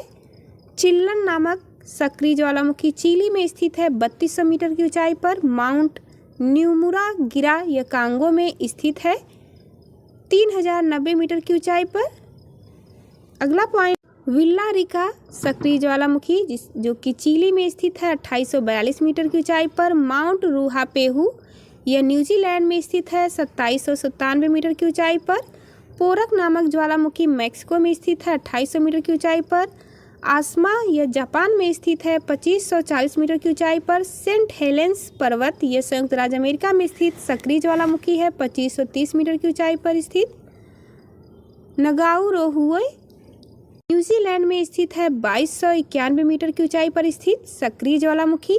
हवाला सक्रिय ज्वालामुखी आइसलैंड में स्थित है। 1491 मीटर की ऊंचाई पर। विसुवियस है इटली में, जो कि नेपल्स की खाड़ी में स्थित है। 1277 मीटर की ऊंचाई पर स्थित यह सक्रिय ज्वालामुखी है। किलायु नामक सक्रिय ज्वालामुखी हवाई, संयुक्त राज्य अमेरिका में 1225 मीटर की ऊंचाई पर स्थित है। स्ट्राम्बोली मोस्ट इम्पॉर्टेंट, इटली में लिपारी द्वीप, भूमध्यसागर का प्रकाश स्तंभ भी इसे कहते हैं, जो कि 925 मीटर की ऊंचाई पर स्थित है। विश्व का सबसे ऊंचा सक्रिय ज्वालामुखी कौन सा है? कोटोपैक्सी है। मोस्ट इम्पॉर्टेंट, ज्वालामुखियों का मेखलाबद्ध वर्गीकरण कितने भागों में किया गया है? 4 भागों में किया गया है। ज्वालामुखी मेखलाएं यहाँ पर दी गई हैं, जो कि 4 मेखलाएं हैं। परिप्रशांत महासागरीय मेखला, नंबर 2 है मध्य महाद्वीपीय पेटी, नंबर 3 याद रखेंगे मध्य अटलांटिक मेखला या मध्य महासागरीय कटक, नंबर 4 है अंतरा प्लेटी ज्वालामुखी। क्षारीय लावा शंकु को किस अन्य नाम से जाना जाता है? इसे सील्ड शंकु के नाम से जाना जाता है। अलास्का, संयुक्त राज्य अमेरिका के कटमई पर्वत को 10,000 धुआरों की घाटी कहते हैं। अगली टॉपिक हमारी क्लास में आज की प्रमुख टॉपिक है भूकंप एवं सुनामी, यानी कि अर्थक्वेक एंड सुनामी के सभी महत्वपूर्ण क्वेश्चन को हम यहाँ पर देखेंगे, जो कि आपके एग्ज़ाम में काफ़ी हेल्प करने वाले हैं। इससे बाहर एक भी प्रश्न आपके एग्ज़ाम में नहीं आएगा। एनसीईआरटी बेस्ड हमारी क्लास चल रही है। आप सभी को पता है कि एनसीईआरटी से ही प्रश्न पूछे जा रहे हैं। यदि आप प्रीवियस ईयर देखे होंगे तो सभी प्रश्न आपको एनसीईआरटी से मिलेंगे, इसलिए आपको बहुत ही अच्छे से एनसीईआरटी बुक को तैयार कर लेना है। स्टार्ट करते हैं आज की क्लास। यदि आप चैनल पर नए हो तो चैनल को जरूर सब्सक्राइब करें, ताकि आने वाले सभी वीडियो का आपको नोटिफिकेशन मिलता रहे।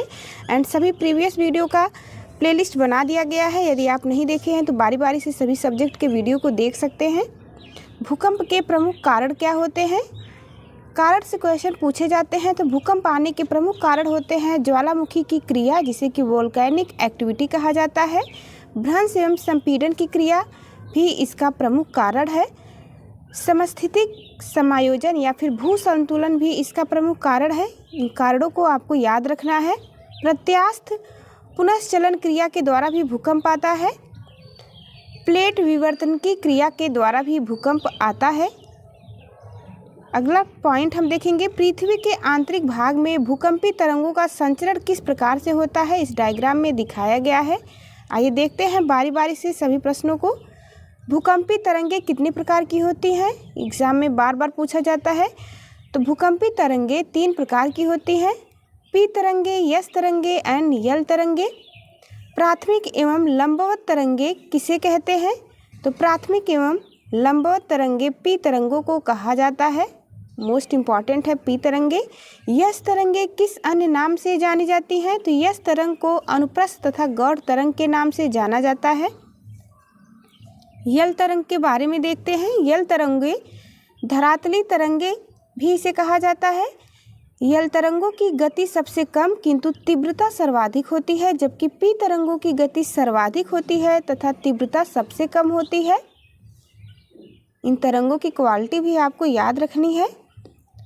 भारत ने विश्व की सबसे आधुनिक सुनामी चेतावनी प्रणाली कब प्रारंभ की, तो आंसर होगा अक्टूबर 2007 में भारत ने विश्व की सबसे आधुनिक सुनामी चेतावनी प्रणाली प्रारंभ की थी। भारतीय राष्ट्रीय महासागर सूचना सेवा केंद्र कहाँ स्थापित किया गया है, तो यह हैदराबाद तेलंगाना में स्थापित किया गया है भारतीय राष्ट्रीय महासागर सूचना सेवा केंद्र। पी तरंगे ठोस के साथ साथ तरल माध्यम में भी चल सकती हैं, परंतु ठोस की तुलना में तरल माध्यम में इनकी गति मंद होती है, यानी कि धीमी होती है। अगला पॉइंट हम देखेंगे, भूकंपी तरंगों की तीव्रता मापने वाले यंत्र को भूकंप लेखी कहा जाता है। ऐसे प्रश्न एग्जाम में बार बार पूछे गए हैं। या फिर इसे सिस्मोग्राफ भी कहा जाता है, यानी कि भूकंपी तरंगों की तीव्रता मापने के यंत्र को सिस्मोग्राफ कहते हैं। भूकंप मापन के 3 स्केल हैं। नंबर 1 है रॉसी फोरेल स्केल, जो कि इस पैमाने पर 1 से लेकर के 11 मापक रखे गए हैं रॉसी फोरेल स्केल पर। मर्केली स्केल के द्वारा भी भूकंप की तीव्रता मापी जाती है। यह अनुभव आधारित पैमाना है, इसके 1 से 12 मापक रखे गए हैं। नंबर 3 है रिक्टर स्केल, यानी कि रिक्टर स्केल भी प्रश्न पूछा जाता है। इससे क्या मापा जाता है, तो याद रखेंगे भूकंप की तीव्रता को रिक्टर स्केल से मापते हैं। यह लघुगणकी मापक है जिसकी तीव्रता 0 से 10 तक होती है और रिक्टर स्केल पर प्रत्येक अगली इकाई पिछली इकाई की तुलना में 10 गुना अधिक तीव्रता व्यक्त करती है। अगला पॉइंट हम देखेंगे, सर्वप्रथम किस स्थान पर भूकंपी तरंगे अनुभव की जाती हैं, तो मोस्ट इम्पॉर्टेंट क्वेश्चन, भूकंप केंद्र यानी कि ईपी सेंटर पर सर्वप्रथम भूकंपी तरंगों का अनुभव किया जाता है।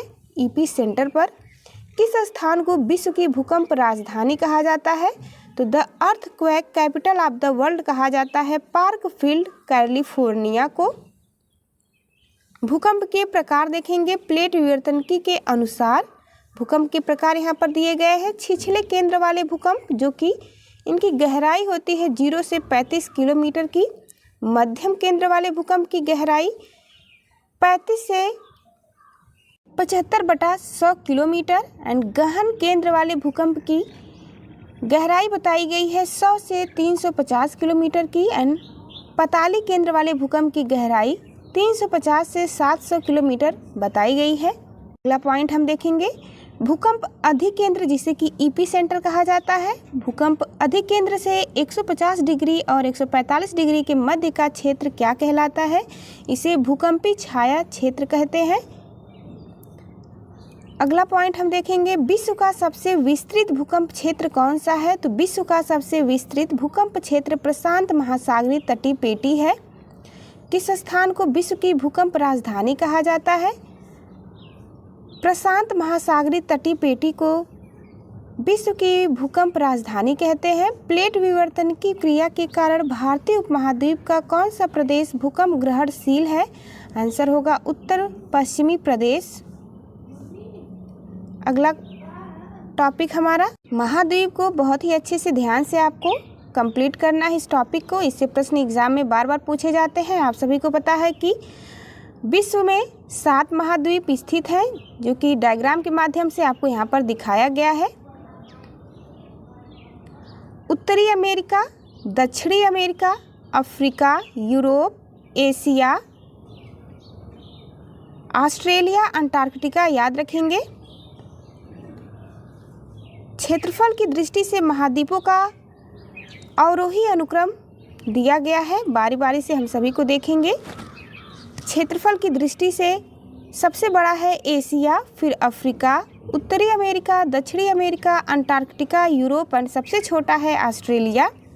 एशिया का सबसे गर्म स्थान कौन सा है? तो एशिया का सबसे गर्म स्थान है तिरात जवी, जो कि इजराइल में स्थित है। लगभग 54 डिग्री सेल्सियस इसका टेम्परेचर मापा गया है। विश्व का सबसे ठंडा स्थान -45 डिग्री सेल्सियस कौन सा है? तो बर्खोयास्क, साइबेरिया, रूस में यह स्थित है, जो कि विश्व का सबसे ठंडा स्थान माना गया है। क्षेत्रफल एवं जनसंख्या दोनों की दृष्टि से विश्व का सबसे बड़ा महाद्वीप एशिया है। यानी कि जनसंख्या और क्षेत्रफल दोनों की दृष्टि से पूछा जाए तो सबसे बड़ा महाद्वीप एशिया महाद्वीप है। विश्व का सबसे गर्म स्थान डेथ वैली किस महाद्वीप में स्थित है? यह उत्तरी अमेरिका में स्थित है, डेथ वैली। दक्षिण अमेरिका तथा उत्तरी अमेरिका को कौन सी नहर विभाजित करती है? पनामा नहर के द्वारा दक्षिणी अमेरिका और उत्तरी अमेरिका को विभाजित किया गया है। मोस्ट इम्पॉर्टेंट क्वेश्चन है। अगला पॉइंट हम देखेंगे, महाद्वीप यानी कि कॉन्टिनेंट एक दूसरे से कैसे पृथक हुए हैं? तो प्लेट विवर्तनिक क्रिया के द्वारा महाद्वीप एक दूसरे से पृथक हुए हैं। किस महाद्वीप की औसत ऊंचाई सर्वाधिक है? तो औसत ऊंचाई सर्वाधिक है दक्षिणी ध्रुव यानी कि अंटार्कटिका महाद्वीप की। पूर्णतः हिमाच्छादित रहने के कारण यानी कि बर्फ से ढकने के कारण अंटार्कटिका महाद्वीप को श्वेत महाद्वीप के नाम से जाना जाता है।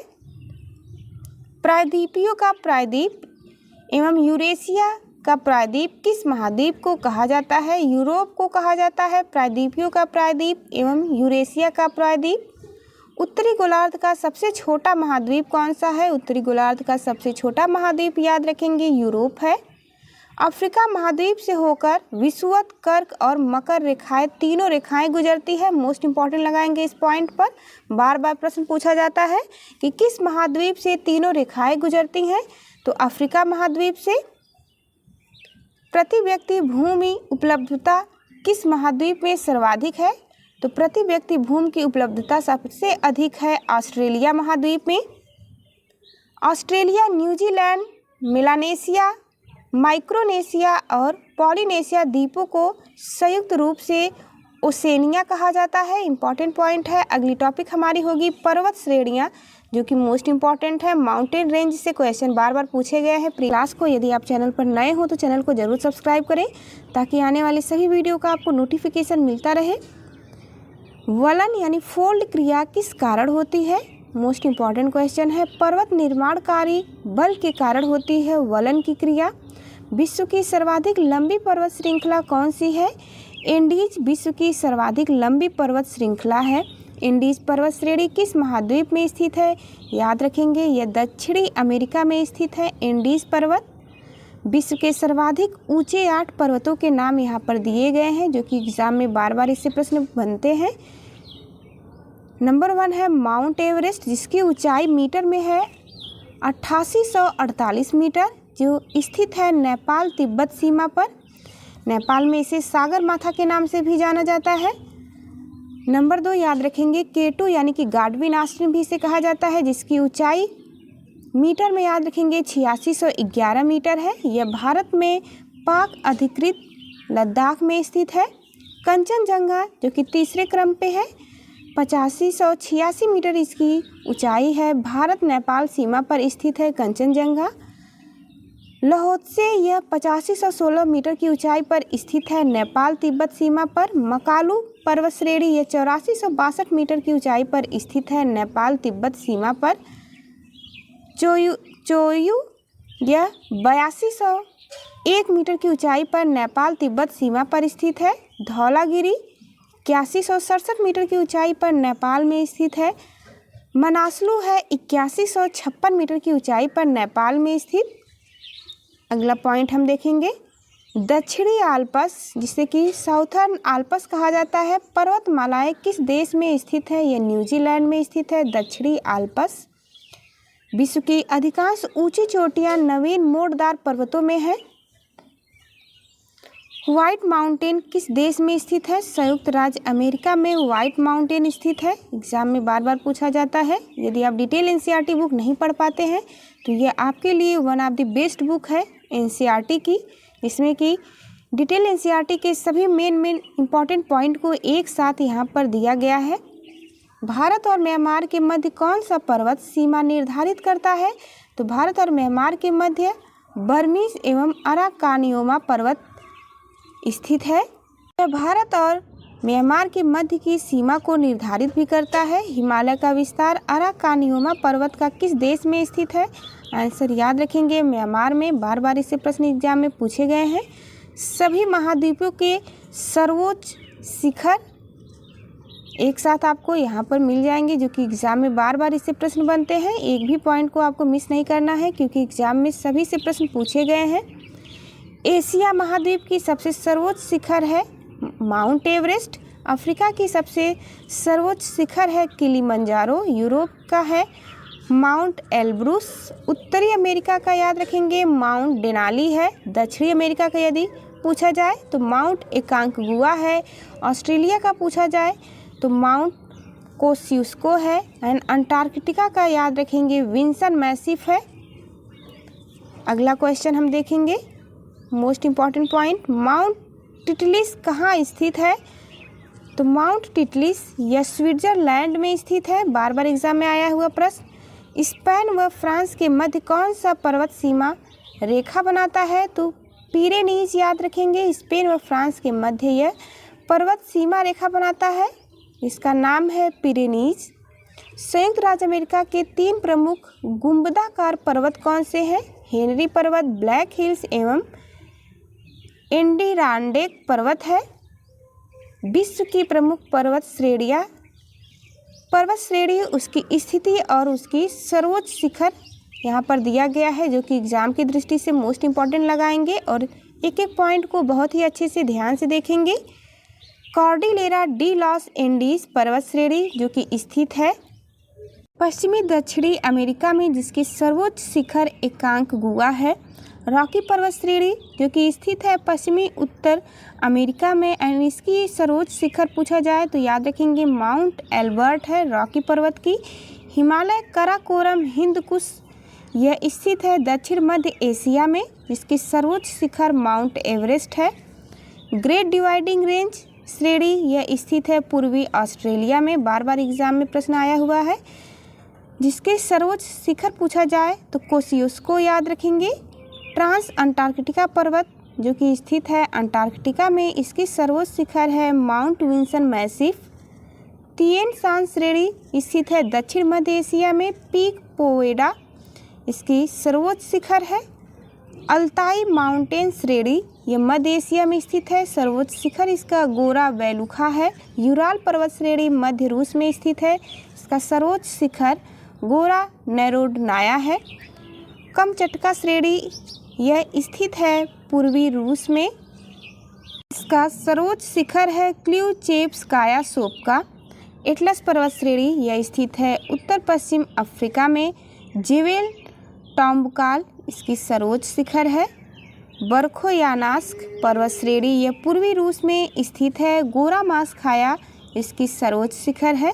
पश्चिमी घाट श्रेणी पश्चिमी भारत में स्थित है। अनाईमुड़ी इसकी सर्वोच्च चोटी है, याद रखेंगे। सियरा माद्रे ओरिएंटल यह मैक्सिको में स्थित है। ओरिजावा इसकी सर्वोच्च शिखर है। जाग्रोस पर्वत श्रेणी ईरान में स्थित है, इसका सर्वोच्च शिखर यदि पूछा जाए तो जाड कुह है। एल्ब्रूज श्रेणी ईरान में स्थित है, सर्वोच्च शिखर देमाबंद है। देमाबंद बार बार इससे प्रश्न एग्जाम में बने हैं। स्कैंडिनेवियन रेंज यह पश्चिमी नॉर्वे में स्थित है। गैल डोपिजेन इसकी सर्वोच्च शिखर है। पश्चिमी सियरा माद्रे मैक्सिको में स्थित है। नेवाडो डी कोलिमा इसकी सर्वोच्च शिखर है। ड्रैकेंसबर्ग श्रेणी दक्षिण पूर्व अफ्रीका में स्थित है। दवाना एंटेलेना इसकी सर्वोच्च शिखर है। काकेसस श्रेणी रूस में स्थित है। एल्ब्रूस इसकी सर्वोच्च शिखर है। अलास्का श्रेणी अलास्का में स्थित है। माउंट मैकिनले इसकी सर्वोच्च शिखर है। कास्केड रेंज श्रेणी यह संयुक्त राज्य अमेरिका कनाडा में स्थित है। माउंट रेनियर इसकी सर्वोच्च चोटी है। एपेनाइन श्रेणी इटली में स्थित है। कार्नो ग्रैंडे इसकी सर्वोच्च शिखर है। अल्पेशियन श्रेणी यदि पूछा जाए कहाँ पर स्थित है तो पूर्वी संयुक्त राज्य अमेरिका कनाडा में स्थित है। माउंट मिशेल इसकी सर्वोच्च शिखर है। आल्प्स यह मध्यवर्ती यूरोप में स्थित है। माउंट ब्लैंक इसकी सर्वोच्च शिखर है। सियरा माद्रे डेल सुर यह मैक्सिको में स्थित है। टियोटेपेक इसकी सर्वोच्च शिखर है। मोड़दार या वलित पर्वत यानी कि इसे फोल्ड माउंटेन भी कहा जाता है। इसका निर्माण चट्टानों में पृथ्वी की आंतरिक शक्तियों द्वारा मोड़ या फिर वलन के कारण होता है। अगली टॉपिक हमारी है शुष्क प्रदेश, मरुस्थल एवं बायोलॉजी एंड ईवीएस की क्लास कंप्लीट हो चुकी है, जिसकी प्लेलिस्ट भी बना दी गई है। यदि आप नहीं देखे हैं तो सभी को बारी बारी से देख सकते हैं। स्टार्ट करते हैं आज की क्लास को। वह स्थान जहां वार्षिक वर्षा 25 सेमी से कम होती है उसे मरुस्थल के रूप में परिभाषित किया जाता है। कई बार परिभाषा भी पूछ लिया जाता है एग्जाम में कि मरुस्थल किसे कहते हैं, तो याद रखेंगे वह स्थान जहां वार्षिक वर्षा 25 सेमी से कम होती है उसे मरुस्थल के रूप में परिभाषित किया जाता है। विश्व का सबसे बड़ा मरुस्थल कौन सा है, तो विश्व का सबसे बड़ा मरुस्थल है सहारा मरुस्थल। विश्व का सर्वाधिक जनसंख्या वाला मरुस्थल कौन सा है, तो ऐसा मरुस्थल जहां पर विश्व की सबसे अधिक जनसंख्या निवास करती है, आंसर है थार मरुस्थल जो कि भारत में स्थित है। तकलामकान मरुस्थल किस देश में स्थित है, तकलामकान मरुस्थल यह सिक्यांग प्रांत चीन में स्थित है। गोबी मरुस्थल मोस्ट इम्पॉर्टेंट यह गोबी डेजर्ट किस देश में स्थित है, तो गोबी मरुस्थल मंगोलिया देश में स्थित है। सेरीर मरुस्थल कहाँ पर स्थित है, यह मिस्र यानी कि इजिप्ट में स्थित है सेरीर नामक मरुस्थल। रेग मरुस्थल कहाँ पर स्थित है, रेग नामक मरुस्थल स्थित है अल्जीरिया में। दक्षिण एशिया का सबसे बड़ा मरुस्थल कौन सा है, तो दक्षिण एशिया का सबसे बड़ा मरुस्थल थार मरुस्थल है जो कि भारत में स्थित है। विश्व के प्रमुख मरुस्थल व उनकी अवस्थिति एक साथ यहाँ पर दी गई है जो कि एग्जाम की दृष्टि से मोस्ट इम्पॉर्टेंट है। ऐसा कोई भी एग्जाम नहीं है जिसमें कि मरुस्थल से क्वेश्चन नहीं पूछा जाता हो। सहारा मरुस्थल जो कि लीबिया तथा नूबियन मरुस्थल के नाम से भी जाना जाता है। आप सभी को पता है कि विश्व का सबसे बड़ा मरुस्थल सहारा मरुस्थल है और यह पूछा जाए कहाँ पर स्थित है तो यह उत्तरी अफ्रीका में स्थित है सहारा मरुस्थल। Simpson, Gibson, Stuart, stony great, Victoria great Sandy नामक मरुस्थल ऑस्ट्रेलिया में स्थित है।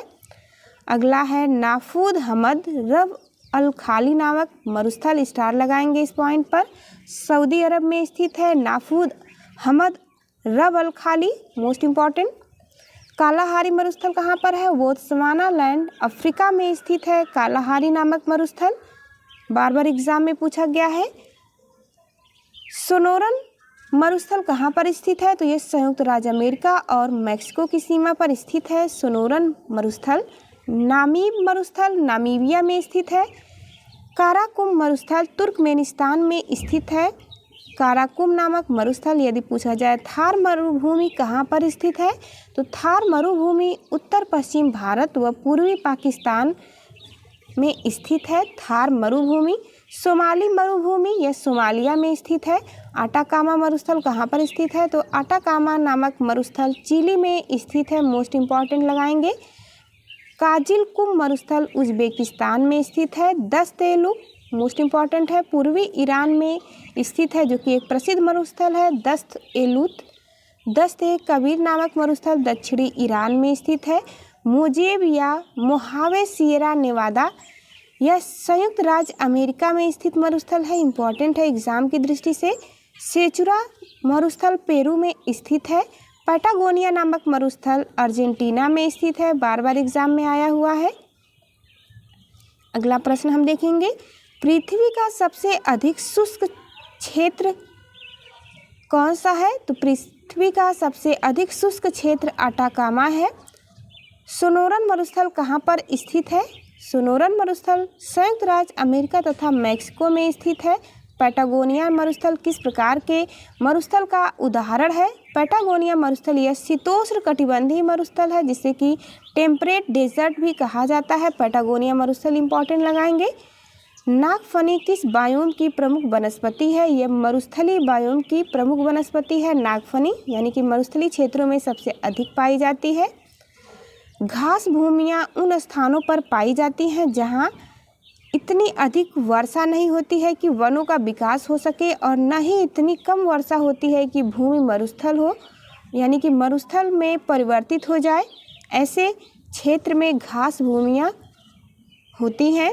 विश्व के प्रमुख घास के मैदान, मोस्ट इम्पॉर्टेंट 100% एग्जाम में क्वेश्चन इससे पूछे जाएंगे। तो विश्व के प्रमुख घास मैदान दिए गए हैं शीतोष्ण कटिबंधीय घास के मैदान और उसकी अवस्थिति हम देखेंगे। स्टेपीज नामक घास का मैदान यह मध्य एशिया एवं पूर्वी यूरोप में स्थित है, यानी कि स्टेपीज नामक घास का मैदान मध्य एशिया एवं पूर्वी यूरोप में पाया जाता है। वेल्ड नामक घास के मैदान दक्षिण अफ्रीका में पाए जाते हैं। पुस्ताज नामक घास के मैदान हंगरी में पाया जाता है। पंपास नामक घास के मैदान ब्राज़ील, अर्जेंटीना एवं उरुग्वे के क्षेत्रों में पाए जाते हैं। पंपास घास के मैदान कैंटरबरी नामक घास के मैदान न्यूजीलैंड में पाए जाते हैं। प्रेयरीज इम्पॉर्टेंट है, यह उत्तरी अमेरिका में पाया जाता है। प्रेयरीज नामक घास का मैदान डाउन्स घास के मैदान ऑस्ट्रेलिया में पाए जाते हैं। अब हम देखेंगे उष्णकटिबंधीय घास के मैदान। नंबर 1 है लानोस घास के मैदान, जो कि उष्णकटिबंधीय घास के मैदान है और यह वेनेजुएला में पाया जाता है। कंपोस घास के मैदान ब्राज़ील में पाए जाते हैं। सवाना घास के मैदान अफ्रीका में पाए जाते हैं। इम्पॉर्टेंट लगाएंगे सभी क्वेश्चन पर, एक एक घास के मैदान सभी से क्वेश्चन बने हुए हैं प्रीवियस ईयर के प्रश्नों में, तो आपको बहुत ही अच्छे से याद रखना है, बार बार इसका रिवीजन भी करना है। शीतोष्ण घास के मैदान को यूरेशिया में किस नाम से जानते हैं? तो शीतोष्ण घास के मैदान को यूरेशिया में स्टेपीज नाम से जाना जाता है। सवाना का सर्वाधिक विस्तार कहाँ पर है? सवाना का सर्वाधिक विस्तार अफ्रीका में है। अगला दक्षिण अमेरिका का वृक्ष रहित घास का मैदान को क्या कहा जाता है? तो दक्षिण अमेरिका का वृक्ष रहित घास के मैदान को पंपास कहा जाता है, यानी कि यहाँ पर वृक्ष नहीं पाए जाते हैं। सवाना बायोम की जलवायु अर्ध शुष्क उष्णकटिबंधीय है। मरुस्थल स्थल खंड के शुष्क व अर्ध शुष्क भाग होते हैं जो मुख्यतः उपोष्ण एवं उच्च वायुदाब क्षेत्रों में पाए जाते हैं। अगली एवं लास्ट टॉपिक हमारी है घाटियाँ एवं पठार। टॉपिक है घाटियाँ एवं पठार, यानी कि वैलीज एंड प्लेटियस। ये ऐसी टॉपिक है जिससे कि सभी एग्ज़ाम में प्रश्न बनते हैं, तो बहुत ही अच्छे से ध्यान से आपको देखना है। यदि आप चैनल पर नए हैं तो चैनल को ज़रूर सब्सक्राइब करें ताकि आने वाले सभी वीडियो का आपको नोटिफिकेशन मिलता रहे। आप सभी को पता है कि आपके एग्ज़ाम में NCERT बुक से ही क्वेश्चन पूछे गए हैं, तो उसी को ध्यान में रखते हुए ये क्लास चलाई जा रही है आप सभी के लिए। स्टार्ट करते हैं आज की टॉपिक को। समुद्र तल से तिब्बत के पठार की औसत ऊंचाई कितनी है? आंसर याद रखेंगे 5 किलोमीटर होती है औसत ऊंचाई समुद्र तल से तिब्बत के पठार की। छोटा नागपुर पठार किस प्रकार के पठार का उदाहरण है? मोस्ट इम्पॉर्टेंट लगाएंगे छोटा नागपुर का पठार, यह गुंबदाकार पठार है। संसार की छत जिससे कि रूफ ऑफ द वर्ल्ड किसे कहा जाता है? संसार की छत तिब्बत के पठार को कहा जाता है। TRE 1 में ये क्वेश्चन आया हुआ था। स्वात घाटी यानी कि स्वेट वैली और गिलगित घाटी यह पाकिस्तान की प्रमुख घाटियां हैं, मोस्ट इम्पॉर्टेंट है एग्जाम के लिए।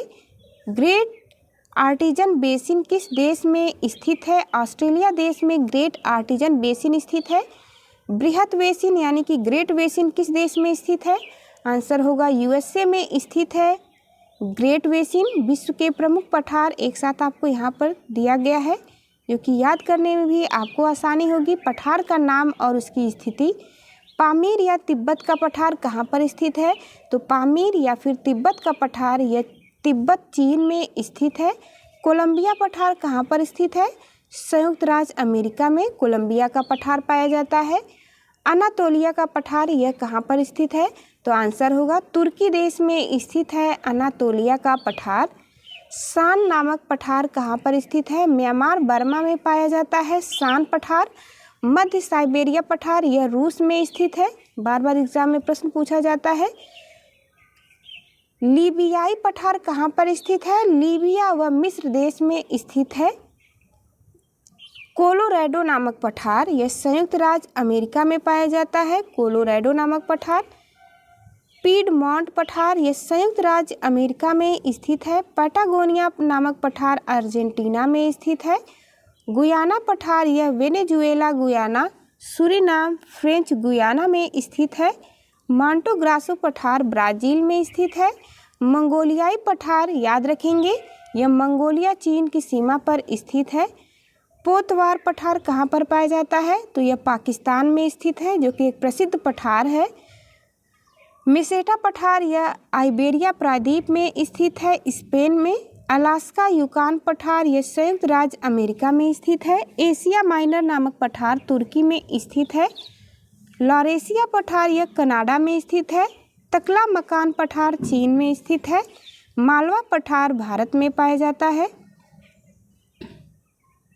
किम्बरले का पठार कहाँ पर स्थित है? कई बार प्रश्न पूछा गया है अलग अलग एग्जाम में। तो ऑस्ट्रेलिया में पाया जाता है किम्बरले का पठार।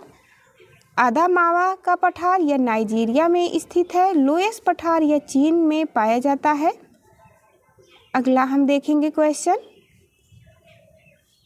मृत घाटी यानी कि डेथ वैली किस लिए प्रसिद्ध है? तो यह अत्यधिक उष्णता यानी कि अधिक टेम्परेचर के लिए प्रसिद्ध है डेथ वैली। पंजशीर घाटी यह किस देश में स्थित है? अफगानिस्तान में पाया जाता है पंजशीर घाटी। संयुक्त राज्य अमेरिका के दक्षिण कैलिफोर्निया में स्थित मृत घाटी यानी कि डेथ वैली भ्रंश घाटी का उदाहरण है। कई बार यह प्रश्न एग्जाम में पूछा गया है कि डेथ वैली किस घाटी का उदाहरण है? तो यह भ्रंश घाटी का उदाहरण है डेथ वैली। टेलर घाटी यह कहाँ पर स्थित है? टेलर घाटी यह अंटार्कटिका में स्थित है। राजाओं की घाटी किस देश में स्थित है? मिस्र देश में राजाओं की घाटी स्थित है। अंधी घाटियाँ कहाँ पाई जाती हैं? युगोस्लाविया यानी कार्स्ट प्रदेश में पाई जाती हैं अंधी घाटियाँ। लोट्सचेंतल तथा वाल्फेक्स घाटी कहाँ स्थित है? स्विट्जरलैंड में स्थित है। विश्व की प्रमुख घाटियाँ कहाँ पर स्थित है? घाटी और उन देशों के नाम यहाँ पर एक साथ दिए गए हैं, आपको याद करने में भी आसानी होगी। मोस्ट इम्पॉर्टेंट घाटियाँ यहाँ पर दी गई हैं जिससे कि बार बार एग्जाम में प्रश्न बनते हैं, तो आपको सभी को बहुत ही अच्छे से याद रखना है। नुब्रा घाटी यह भारत जम्मू कश्मीर में स्थित है। 10 चोटियों की घाटी कनाडा को कहा जाता है। रोम्सडेलन घाटी कहाँ पर स्थित है? आंसर याद रखेंगे, नॉर्वे में स्थित है रोम्सडेलन घाटी। लॉटर ब्रुन्नेन घाटी यह स्विट्जरलैंड में स्थित है। अराकू घाटी यह भारत, आंध्र प्रदेश व तेलंगाना में स्थित है, यानी कि अराकू घाटी पूछा जाए कहाँ पर स्थित है, याद रखेंगे भारत में स्थित है। खुम्बू घाटी यह नेपाल में स्थित है, खुम्बू नामक घाटी। गीजर की घाटी रूस में स्थित है। दामोदर घाटी यह भारत के पश्चिम बंगाल में स्थित है, दामोदर घाटी स्टार लगाएंगे इस प्रश्न पर। लैटिन घाटी इटली में स्थित है। ग्लेशियर कैनियन नामक घाटी स्विट्जरलैंड में स्थित है। स्पीति घाटी भारत के हिमाचल प्रदेश में स्थित है। हुंजा घाटी यह पाकिस्तान में पाई जाती है। वैले डेला लूना घाटी यह चिली में स्थित है। नीलम घाटी यदि पूछा जाए कहाँ पर है, तो नीलम नामक घाटी पाकिस्तान में स्थित है। बराक घाटी यह भारत के असम में पाई जाती है। ओलंपिक घाटी कैलिफोर्निया में स्थित है। चितवन नामक घाटी नेपाल में स्थित है। चुम्बी घाटी चीन के तिब्बत, भारत, भूटान की सीमा पर स्थित है चुम्बी घाटी। दून की घाटी भारत के उत्तराखंड में पाई जाती है, मोस्ट इम्पॉर्टेंट है दून की घाटी। चुम्बी घाटी से भारत, सिक्किम, भूटान और चीन, तिब्बत तीनों देशों की सीमाएं स्पर्श करती हैं। यहाँ पर हमारी मॉडर्न जियोग्राफी की क्लास कंप्लीट होती है। चलिए मिलते हैं आपसे नेक्स्ट सब्जेक्ट के साथ। जाते जाते चैनल को लाइक शेयर सब्सक्राइब करना ना भूलें। इन सभी वर्ल्ड जियोग्राफी की एक साथ आपको सभी टॉपिक